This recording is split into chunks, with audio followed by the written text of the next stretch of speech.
Hi, this is the AI Storyteller. I'm Mark. The book we are interpreting for you in this issue is The Kite Runner. When mentioning this book, people mostly associate it with words like humanity, redemption, suffering, friendship, and emotion. However, the book has also sparked some controversies. Some argue that it deliberately caters to mainstream American values, while others criticize the protagonist's hypocrisy, claiming that the so-called redemption is not valid at all.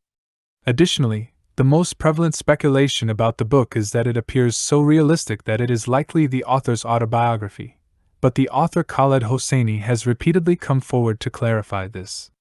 So, why has this book become such a bestseller, and why has it stirred up controversies? In this interpretation, we will first tell the story and then answer this question. In The Kite Runner, the narrative spans both time and space, intertwining the themes of father and son, guilt and punishment throughout the entire story. The novel begins its narrative in December 2001, with the protagonist Amir, who lives in San Francisco, USA, recalling his memories in the first person. 6 months ago, he received a call from a man named Rahim Khan, an old friend of Amir's father. When Amir was a child, Rahim Khan loved him dearly, even more than his own father did. Rahim Khan asked him to come to Pakistan to visit him, saying, "Come, there is a way to be good again." At that moment, Amir looked up and saw two kites soaring together in the blue sky, and memories from the past resurfaced. It was 1975, he was 12 years old, and he committed a sin against another child, which he had not atoned for in the 26 years that followed. The story then shifts back to 1975. The protagonist, Amir, and his father live in a mansion in the capital of Afghanistan, Kabul. In Afghanistan, the ideal male qualities are strength, courage, and virtue, and Amir's father epitomizes these ideals. He is a wealthy businessman who is not only affluent but also generous, honest, and brave. On the other hand, Amir enjoys reading stories and writing, but he is physically weak and has an introverted and sensitive personality, which is not well received in Afghanistan, even by his own father. Amir is frequently bullied by other children, and he never stands up for himself. Instead, his loyal servant, Hassan, always comes to his rescue. When he returns home, and his father asks why Hassan has a wound on his face, Amir lies and says Hassan fell down. This response shows that his cowardice and dishonesty prevent his father from truly loving him. This is how the father-son theme is introduced. The virtue that is lacking in Amir's character shines brightly in his loyal servant Hassan. Hassan is unfortunate. His father, Ali, suffers from polio, and his mother abandoned him shortly after his birth due to his cleft lip, which led to him being mocked and insulted by others on the streets.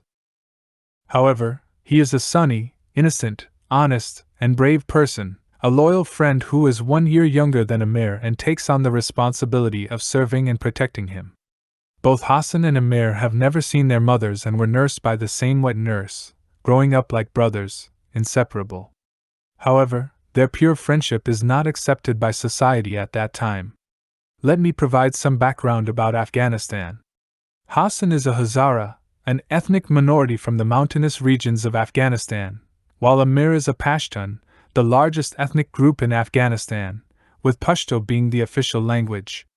Due to their respective adherence to two different branches of Islam, Pashtuns and Hazaras have been in conflict for centuries.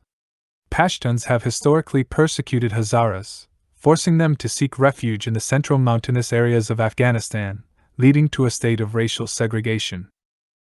The majority of the Taliban is composed of Pashtuns, and when they gained control of Afghanistan, they committed massacres against Hazaras until the United States intervened after the September 11th attacks in 2001, leading to the liberation of the Hazaras. During the time of the story, Hazaras were still subject to discrimination. It was extremely rare for Hassan and his father to live with Amir and his father, given the prevailing environment. Among those who disapproved of Amir's family, the most extreme was a Pashtun bully named Asef.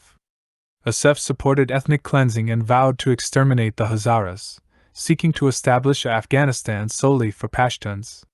He was a sadist, carrying stainless steel brass knuckles and inflicting severe beatings on people. One day, Asef confronted Amir and Hassan, intending to teach them a lesson. At that moment, courageous Hassan unexpectedly picked up a stone, wielded a slingshot, and aimed it at Asef's eye. Asef was frightened by Hassan's act of resistance and fled. After Asef left, Amir recalled that when he was questioned about why he could be friends with a Hazara, his immediate reaction was to deny the friendship, saying that Hassan was not his friend. In reality, this was a question he could never fully understand because he treated Hassan very well, even better than a friend. They were more like brothers. However, the master-servant relationship between them made Amir never associate the words friend and Hassan. Asef's questioning had a profound impact on Amir's feelings towards Hassan, and the complexity of Amir's emotions toward Hassan was something that no one could explain to him. Amir actually envied Hassan because both Hassan and Amir's father loved him dearly. Every year on Hassan's birthday, Amir's father would give him a gift. One year, the gift was a plastic surgeon. The surgeon performed a surgery on Hassan to repair his cleft lip. However, as time passed, this envy turned into jealousy. Amir decided to make a grand move to win his father's love. The opportunity came soon enough: the annual kite fighting tournament. In Afghanistan, the goal was not to fly the kites the highest but to cut down other kites. Only when your kite cut all the other kite strings and captured the last fallen kite, you were considered the true winner. Amir and Hassan made an unbeatable team in kite fighting. Amir was skilled at kite fighting, and Hassan excelled at retrieving fallen kites. He would always be waiting at a spot, sometimes leisurely eating wild fruits and looking at the sky, ready to collect the kites that fell near him. Amir's father also played this game since his childhood, so Amir firmly believed that winning the tournament would earn him his father's love. On the day of the competition, Amir managed to cut down all the kites in the sky. When the last blue kite's string was severed, Hassan immediately went after it. Amir said, "Hassan, make sure to bring the kite back to me." At this moment, Hassan turned around, cupped his hands around his mouth, and shouted to him, "For you, 1,000 times over." This expression may not sound colloquial in translation, but it essentially means, "I'd chase the kite for you 1,000 and 10,000 times without hesitation." It conveyed the utmost loyalty of their friendship, along with a strong sense of respect. Amir headed towards the direction where Hassan was running, and in a dead-end alley, he saw Hassan holding the blue kite. Hassan was surrounded by a group of bullies led by Asef. Asef said that he would let Hassan go if he handed over the kite. However, Hassan insisted that the kite was a prize for Amir, and he had promised to bring it back to him. Asef insulted Hassan, saying that Amir never truly considered him a friend and that he was just Amir's ugly pet. But Hassan firmly countered, saying, "No, Amir is my friend." You see, Amir and Hassan had different perceptions of their friendship. At this point, Asef ordered his 2 henchmen to hold Hassan down and raped him. Amir witnessed this scene from a hidden spot but chose to run away. The thread of guilt and punishment started from this point in the story. In this part, the author depicts Amir's psychological process of witnessing Hassan's sacrifice for him. Amir feels ashamed of his own cowardice and tries to justify it. He believes that to gain his father's love, he must pay a price, and Hassan becomes that sacrifice, especially because Hassan is a Hazara. Please note that at this point, Amir sees Hassan as his possession, the sacrificial lamb offered to God, which represents his own father. After returning home with the trophy, Amir indeed receives his father's praise and affection. However, he did not anticipate the torment of his conscience, which prevents him from facing Hassan and enjoying his father's love openly. There is a saying, "A great favor is like a great burden," meaning people have their limits in handling favors. When the favor becomes too overwhelming, we may feel guilty for being unable to repay it, leading to discomfort or even resentment towards the benefactor. However, this saying is not a universal truth. It is just an excuse for those lacking sufficient virtues, and Amir is such a person. His only hope is to drive Hassan out of his life. One day, he suggests to his father that they should replace the servant. Unexpectedly, his father becomes furious. He yells at Amir, stating that it is impossible because this is Ali and Hassan's home, and Hassan won't go anywhere. He even scolds his son severely. Thus, the love Amir has just obtained is lost again, and his feelings towards Hassan transform from envy and jealousy to hatred. At this point, Amir resorts to the most despicable act. He takes advantage of Hassan and his father being out, and places the watch and money that his father gave him as a gift for winning the kite fighting tournament under their carpet. Then he informs his father that the watch is missing. When Hassan and his father return home, Amir's father asks Hassan if he stole the watch. Hassan looks at Amir and shockingly admits to stealing it. Astonishingly, Amir's father immediately forgives him. Everything goes beyond Amir's expectations. When Hassan looks at him, that glance indicates that he understands Amir's actions and motives. By saying yes, Hassan decides to sacrifice himself once again by not exposing Amir.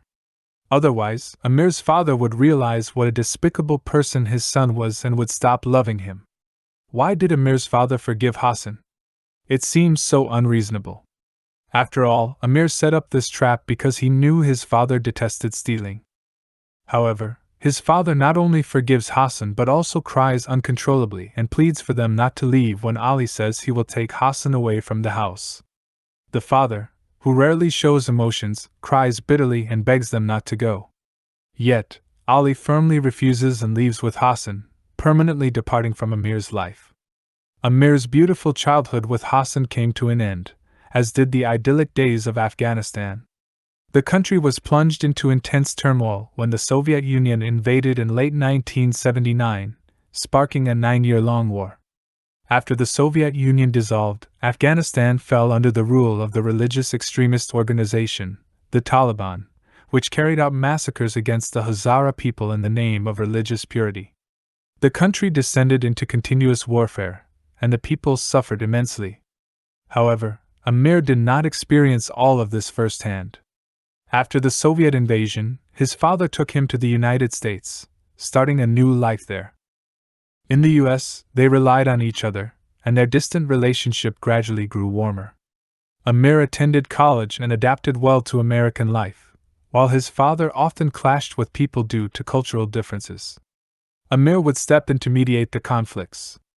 Their roles began to shift towards equality, and at times, Amir played the role of the pacifying and understanding parent, while his father displayed stubborn and out-of-place behavior like a child. The name Hassan seemed to have been forgotten, just like Afghanistan. However, one day, when celebrating Amir's successful graduation, his father said, "How nice it would be if Hassan were here." Amir then realized that the person he had deliberately forgotten was never forgotten by his father. Later, Amir's father was diagnosed with terminal lung cancer, but he refused chemotherapy and saved all the money to offer as a dowry for Amir's marriage. Shortly after Amir got married, his father passed away. At this point, we can see that Amir's father truly loved him, and their father-son relationship seemed to reach a resolution. Amir's married life was happy, and he achieved his dream of becoming a writer.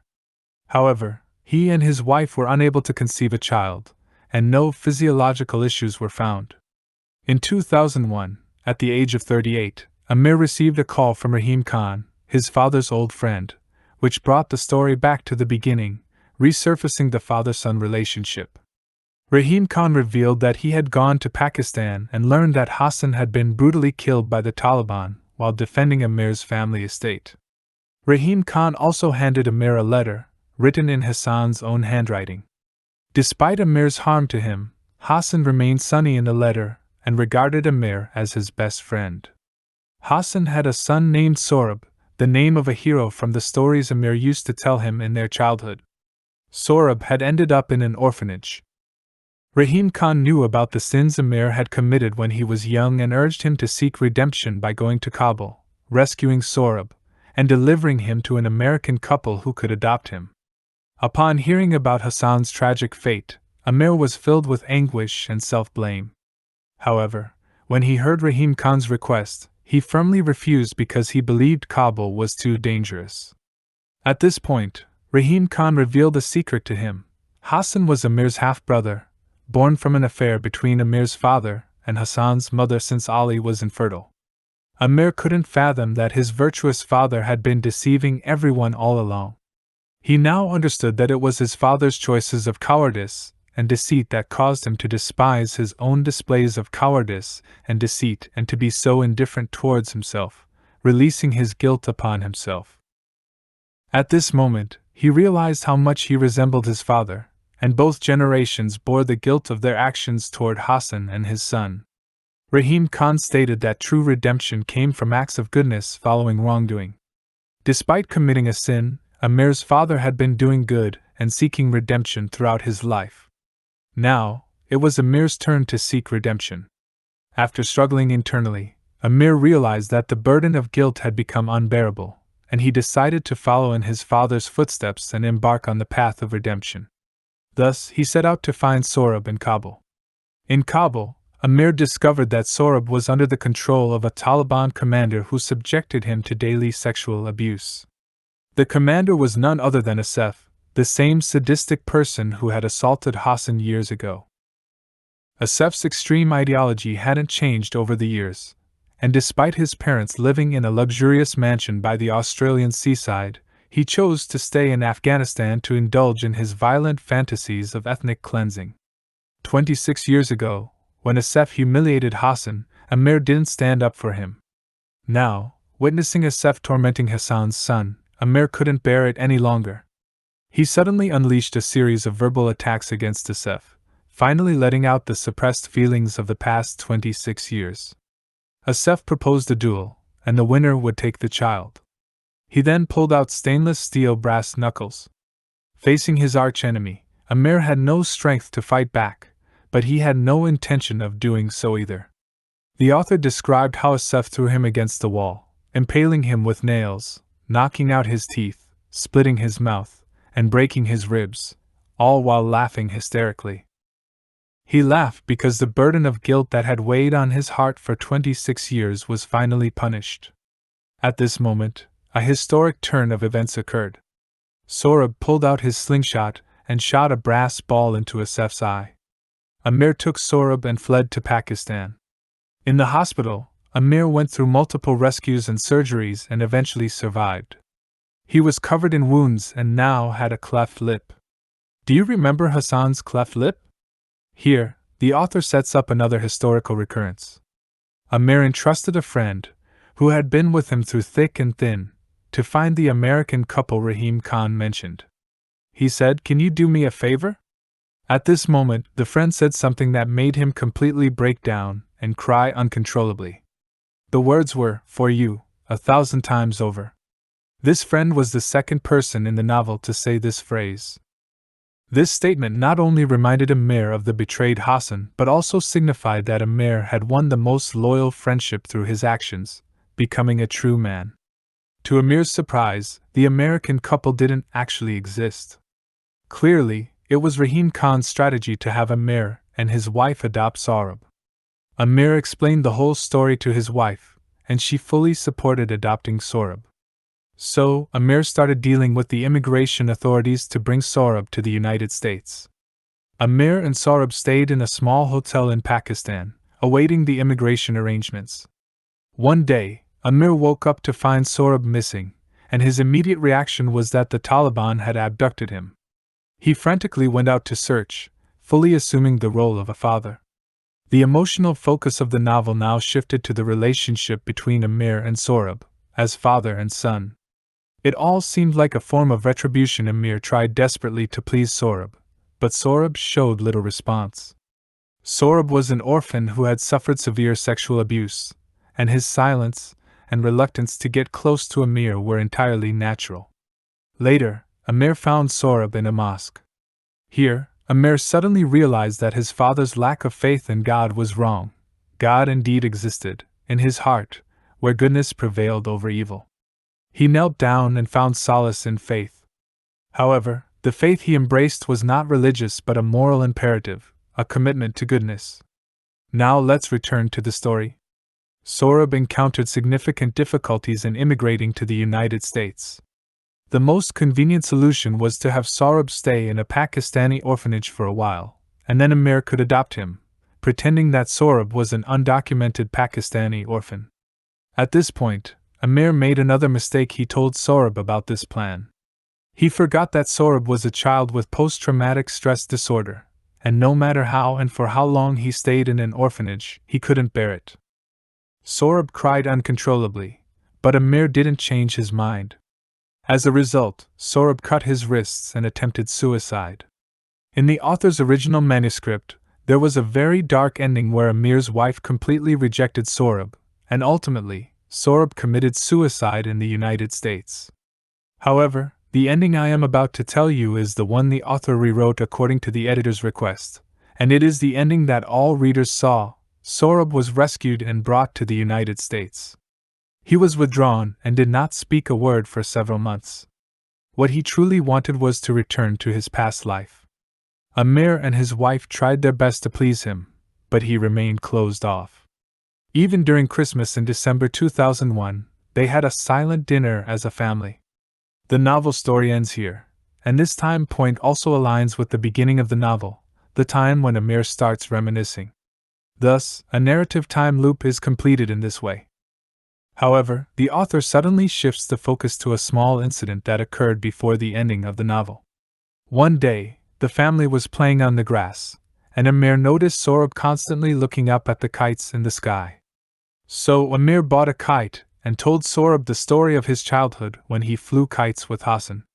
He demonstrated how to battle kites and successfully cut one kite's string. At that moment, a small miracle happened. Amir saw Sorab's lips curling into a faint smile. Sorab asked, "Do you want me to run that kite for you?" Sorab seemed to nod, and Amir replied, "For you, 1,000 times over," before turning to chase the kite. Amir became the third person in the novel to say this phrase. The first time was when Hosseini said it to Amir, and at that time, Amir was a person who only accepted love and trampled on it. The second time was when the friend who accompanied Amir through thick and thin said it to him, and at that time, Amir became someone who earned love through bravery and sacrifice. The third time, Amir became a father and Sorab's most loyal protector. He took on Hassan's role and became someone who gives love. It can be said that the three occurrences of For You, 1,000 times over outline the protagonist's growth process and connect his path to redemption. Redemption is a matter that cannot be clearly defined as being for oneself or for others. In any case, as Rahim Khan said, sins lead to a series of good deeds, and that is redemption. Redemption is something that must be done, regardless of whether it can be accomplished or not.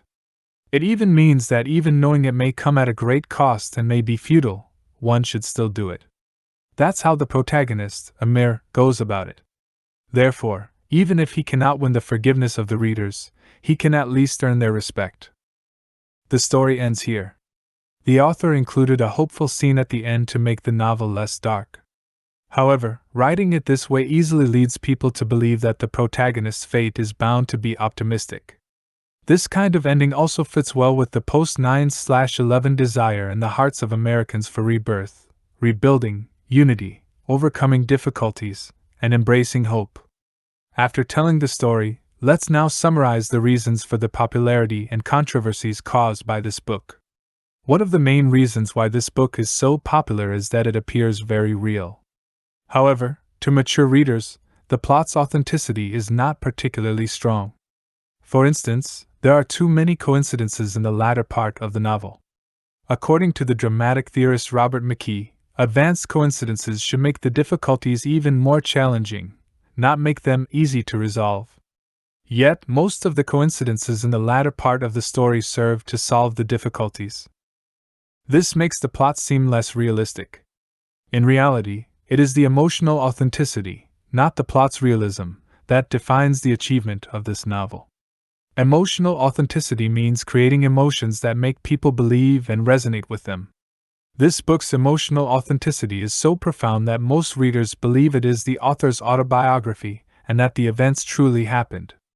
The author has had to repeatedly clarify that while the book is indeed heavily inspired by his life, the story itself is fictional. The emotions portrayed in the novel, whether the love between father and son filled with denial, suppression, and distance, yet full of desire and the need to earn love through actions, or the sincerity and betrayal between friends, guilt, and redemption, all feel very authentic to readers. Not to mention how deeply the author's portrayal of the character Hassan has touched people's hearts. Almost everyone who has read this book cannot help but shed tears when thinking of Hassan. Over the years since its publication, countless people from all over the world have expressed to the author their desire to adopt an Afghan refugee child, to the point where the author established a foundation dedicated to charity work in this area. Emotion is the only thing that universally connects people worldwide, which is why a novel telling an Afghan story like this has become a global sensation.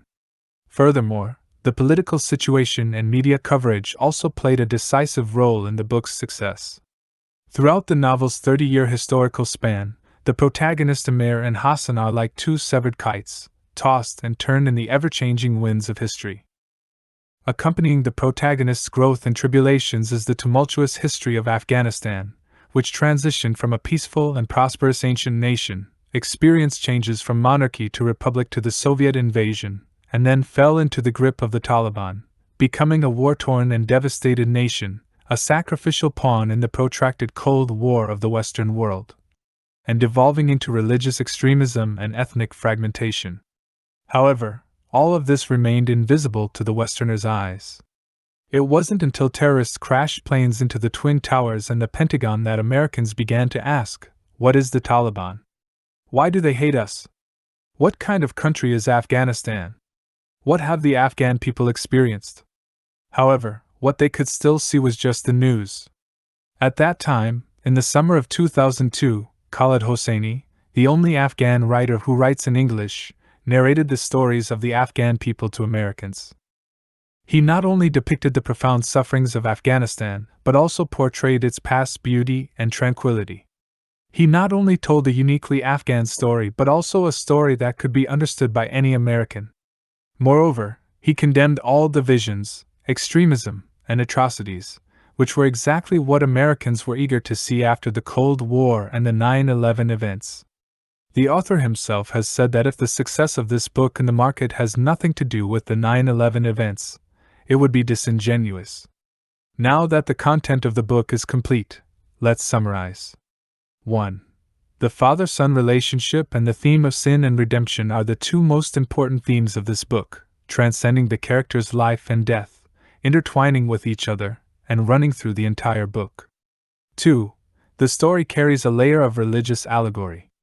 Hassan symbolizes the suffering Jesus, and Amir's betrayal turns him into Judas. His self-redemption may not win the reader's forgiveness, but it can at least earn their respect. 3. The most successful aspect of this book is achieving emotional authenticity. Emotions surpass all political, cultural, racial, and religious boundaries and are universal to all of humanity. Well, that concludes the content for this episode. If you enjoyed my video, please click like, subscribe to my channel, and share it with your friends. Thank you.